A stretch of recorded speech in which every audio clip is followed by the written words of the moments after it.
सुप्रभात बच्चों, मैं आपका हिंदी विषय अध्यापक अर्जुन तोंदवाल अपने YouTube चैनल में आपका हार्दिक स्वागत करता हूं, अभिनंदन करता हूं। आज हम कक्षा 10 की पुस्तक जो CBSE बोर्ड की है, कक्षा 10 की पुस्तक से हम आज जिस पाठ की बात करने वाले हैं वह है सूर्यकांत त्रिपाठी निराला। सूर्यकांत त्रिपाठी निराला क्षितिज पुस्तक का 5वां पाठ है और यहाँ पर इनकी 2 रचनाएं दी हुई है, उत्साह और अट नहीं रही है। तो आज हम उत्साह और अट नहीं रही है इन दोनों कविताओं की सरल तरीके से व्याख्या करेंगे। इस दोनों कविताओं में कवि सूर्यकांत त्रिपाठी निराला ने क्या बताया उसके बारे में हम चर्चा करेंगे। तो शुरुआत करते हैं। उससे पूर्व मैं आपको बता दूं कि ये कविताएं पढ़ने से पूर्व आप सभी को सूर्यकांत त्रिपाठी निराला जी का परिचय याद होना चाहिए।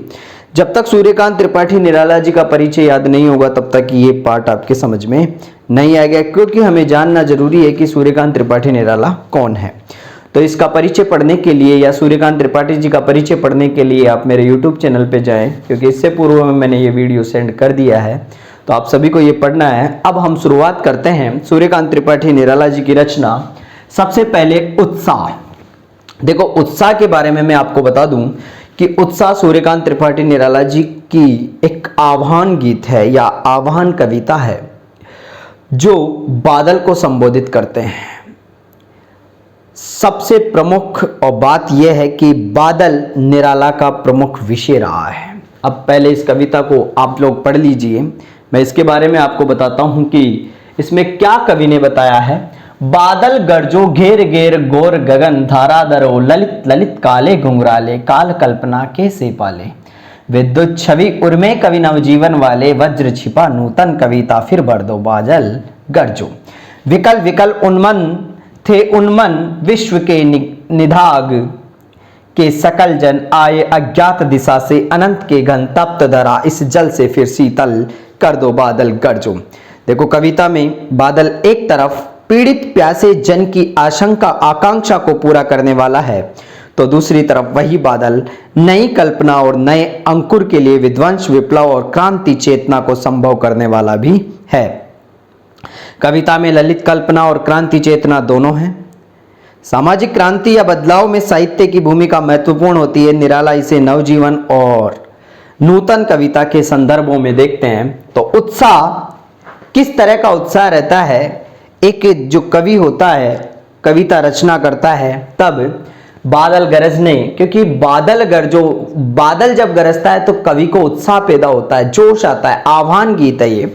देखो, यहां पर कवि कहना चाहता है बादलों के माध्यम से, हे बादल गरजो, हे बादल गरजो, घेर घेर घुमड़ घुमड़ घोर भयंकर गगन मतलब आकाश, धाराधर का मतलब होता है बादल, धाराधर का मतलब होता है बादल, और घेर घेर का मतलब होता है घुमड़ घुमड़ कर, घोर मतलब भयंकर। हे बादल तुम इतनी गर्जना करो, या बादल गरजो, भयंकर रूप से गरजो और घुमड़ घुमड़ कर पूरे आसमान में हे बादल तुम छा जाओ। हे बादल तुम घुमड़ घुमड़ कर पूरे आकाश में छा जाओ। ललित ललित, ललित ललित का मतलब होता है सुंदर। ललित का मतलब क्या होता है? सुंदर। काले घुंघराले, घुंघरालों वाले जैसे ऐसे घुंघराले ये होते हैं, घुंघराले बाल होते हैं कि नहीं होते हैं। और ऐसा ही आसमान में क्या होता है? बादल भी होता है। बाल कल्पना कैसे पाले, दोनों लाइन का अर्थ एक जैसा होता है, एक साथ होगा कि जिस तरह से एक छोटा बच्चा होता है, एक बच्चा होता है, उसके काले घुंघराले बाल होते हैं, बहुत बड़े बड़े, शुरू में बच्चे के बाल बड़े होते हैं और बिल्कुल काले होते हैं। काले घुंघराले बालों की तरह तू पूरे आसमान में छाया हुआ है, जो कि क्या लग रहा है? सुंदर लग रहा है। बाल कल्पना कैसे पाले, अपनी कहने का मतलब तुम बालक के सुंदर घुंघराले केसों की तरह तुम गरजो, या बालक के तरह घुंघराले बालों की तरह तुम दिखाई देते हो और तुम पूरे आसमान में क्या हो गए हो? बाल कल्पना के से पहले बाल, बच्चों के जो बाल होते हैं उनके समान तुम्हारे स्वरूप दिखाई दे रहा है और तुम उनके समान ही घुंघराले। देखो, ये यहां पर ये है घुंघराला जो होता है, कहने का मतलब इस तरह से लटें होती है, उसी तरह से बादल आसमान में छाए हुए रहते हैं। उन बादलों को संज्ञा दी गई है बाल कल्पना के समान। विद्युत छवि उर में कवि नवजीवन वाले। विद्युत छवि उर का मतलब होता है हृदय, कवि नवजीवन वाले। कवि यहां पे कहना चाहता है कि तुम एक कवि के समान हृदय में बिजली की सी चमक जैसे उत्साह से पूर्ण हो। एक कवि के समान, एक कवि के हृदय में जिस तरह से उत्साह होता है उसी तरह से तुम बिजली के समान पूरी तरह से पूर्ण हो। वज्र छिपा नूतन कविता, तुम्हारे अंदर जो वज्र है उसको छिपाओ और नूतन कविता, मेरे मन में नई कविता लिखने का जोश पैदा कर दो। या फिर हम इस लाइन का, दोनों लाइन का अर्थ समझे ढंग से कि तुम एक कवि के समान हृदय में बिजली की चमक जैसे उत्साह से पूर्ण हो।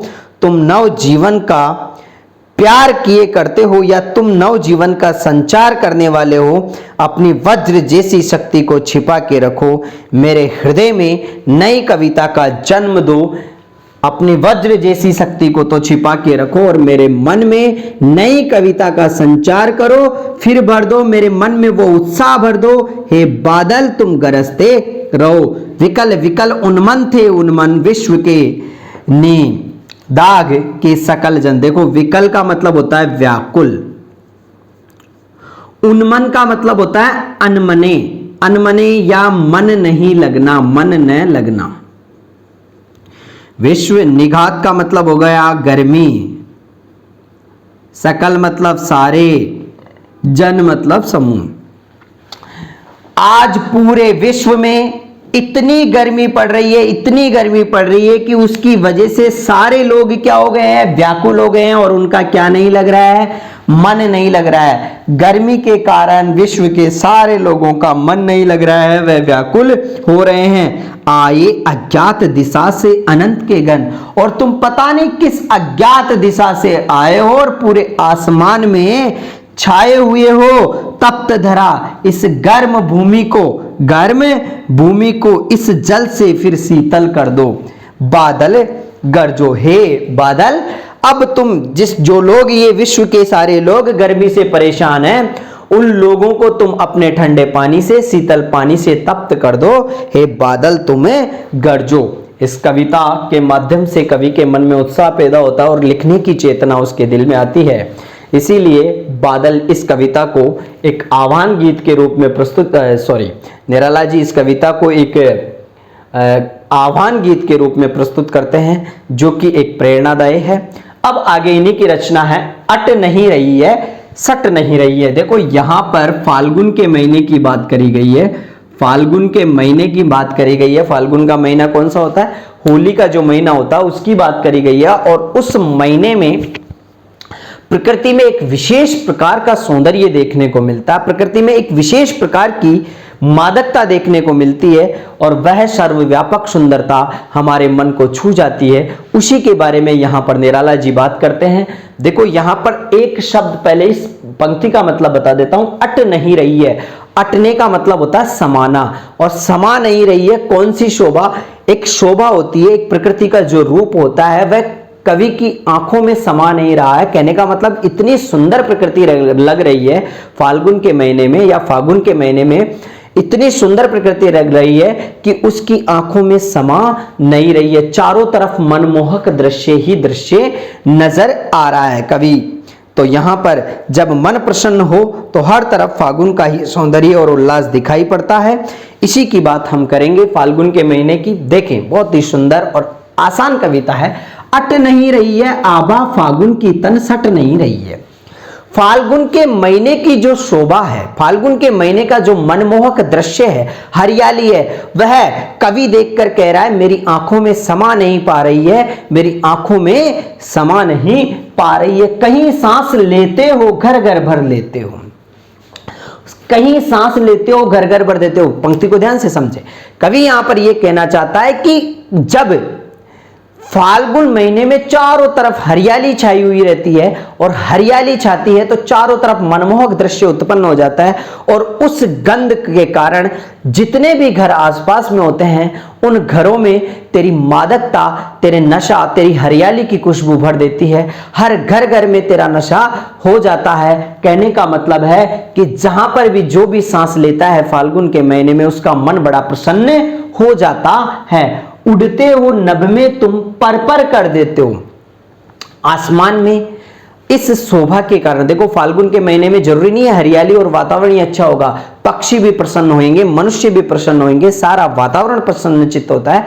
तो उस प्रसन्नता के कारण सारे पक्षी आसमान में क्या हो जाते हैं, उड़ने लगते हैं, पर कर देते हैं और ऐसा लगता है कि ये पूरा आसमान पक्षियों से भरे जाता है। आंख हटाता हूं तो हट नहीं रही है। मैं तेरे सौंदर्य को देखकर अपनी आंख हटाने की कोशिश करता हूं कि बहुत है, शांति मिल गई अब आंखों को, परंतु वह आंख जितना हटाने की कोशिश करता हूं उतनी ही हट नहीं रही है। अर्थात तेरी प्राकृतिक सौंदर्य को देखने का मेरा मन करता रहता है। पत्तों से लदी डाल कहीं हरी लाल, कहीं हरी कहीं लाल। और इस फाल्गुन के महीने में जब प्रकृति का सौंदर्य देखने को मिलता है तो पत्तों से लदी डाली, सभी जितने भी प्रकार के वृक्ष हैं उन पर हरे हरे पत्ते, लाल लाल पत्ते, कहीं हरी कहीं लाल, पत्तों से पूरी डालियां सज जाती है और मनमोहक दृश्य उत्पन्न हो जाता है। कहीं पर लाल पत्तियां दिखाई देती है, कहीं पर हरी पत्तियां दिखाई देती है, या कहीं पर लाल फूल दिखाई देते हैं। कहीं पड़ी है उर में मंद गंध पुष्पमाल। जब प्राकृतिक सौंदर्य चारों तरफ मेरी आंखों के सामने फैला हुआ है, रंग बिरंगे फूल खिले हुए हैं, उन रंग बिरंगे फूलों को देखकर ऐसा लगता है कि इस प्रकृति में वन माला पड़ी हुई है, अर्थात वन के फूलों की माला पड़ी हुई है, जिसे देखकर मेरी आंखें हट नहीं रही है, मेरे मन में तृप्ति हो नहीं रही है। मंद गंध पुष्पमाल, और उस पुष्पमाला की चारों तरफ गंध ही गंध फैली हुई है। पाट पाट शोभासरी, पाट पाट का मतलब होता है स्थान स्थान, पाट पाट का मतलब क्या होता है, स्थान स्थान, और स्थान स्थान पर इस शोभा श्री, कौन सी शोभा श्री, फाल्गुन मास की शोभा श्री स्थान स्थान पर फैली हुई है, पट नहीं रही है, जो कि मेरी आंखों में समा नहीं है रही है। तो कहने का मतलब एक आसान भाषा में समझें तो फाल्गुन महीने की जो शोभा है, प्राकृतिक दृश्य है, मनमोहक दृश्य का यहाँ पर वर्णन किया गया है। और उत्साह गीत की बात करें तो यहाँ पर तो निराला जी का यह उत्साह गीत एक आह्वान गीत है, जो कि संबोधित करता है किसको, बादल के माध्यम से नए गीत, नई सृजनात्मक शक्ति को। देखो, अगर बात करें इस कविता की टोटल मिला के बात करें तो कवि बादल के गर्जन में नवचेतना व सृजनात्मक उत्साह का स्वर सुनता है और वह बादल से आग्रह करता है कि बादल गरजो। कहने का मतलब नव सृजनात्मक और उत्साह की चेतना यहां पर मिलती है, नया निर्माण करने की चेतना हमें यहां मिलती है। जो आदमी आलस से सोए रहे होते हैं उन्हें उठकर कुछ नया जीवन शुरुआत करने की प्रेरणा यहां पर मिलती है। तो निराला जी की उत्साह और अट नहीं रही है कविता आप सभी को समझ में आई होगी। नहीं आई है तो एक बार फिर से इस कविता को पूरी तरह से शुरू से लेकर अंतिम तक सुने, आपको जरूर समझ में आएगी। धन्यवाद।